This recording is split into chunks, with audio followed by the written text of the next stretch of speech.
Timpla muna tayo ng kape. Ang kape ko tumigas. Nilagyan ko ng tubig na mainit para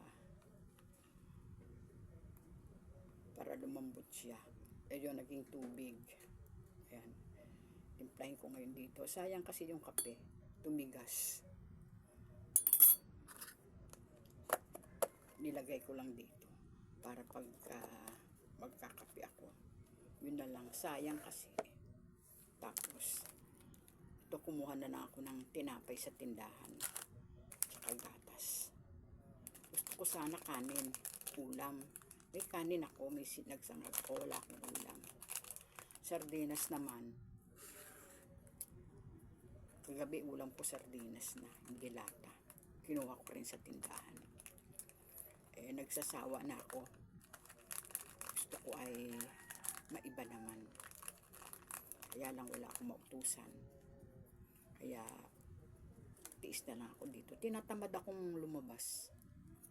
Kaya ito na lang mga langga. Kainin ko.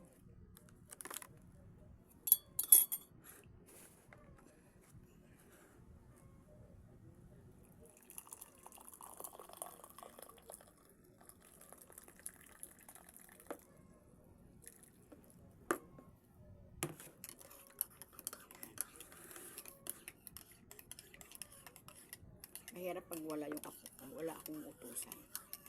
Kaya, pabor din sa akin, nasa akin yung apo ko.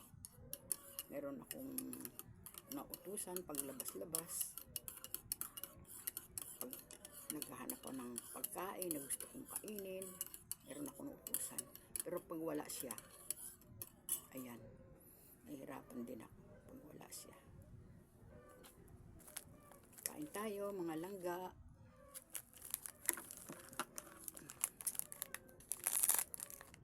Pero mainam din yung may tindahan. Kapag gusto mong kumain, nahandyan lang, kukuha ka lang. Yun nga lang, kailangan bayaran mo. Pag hindi mo binayaran, lugi. Kaya nga, ang ginagawa ko mga langga, ay bumibili na ako ng medyo, dinadagdagan ko yung aking mga pinamili para kung sakasakali mga ako'y tamad lumabas. Yun na lang laman ng tindahan ko ang kakainin ko. Kaya, kung minsan di ako nakakabayad sa tindahan ko, wala naman akong hanap buhay. Kulang yung aking pensyon. At hanggang dito na lang mga langga. Inom tayo ng kape.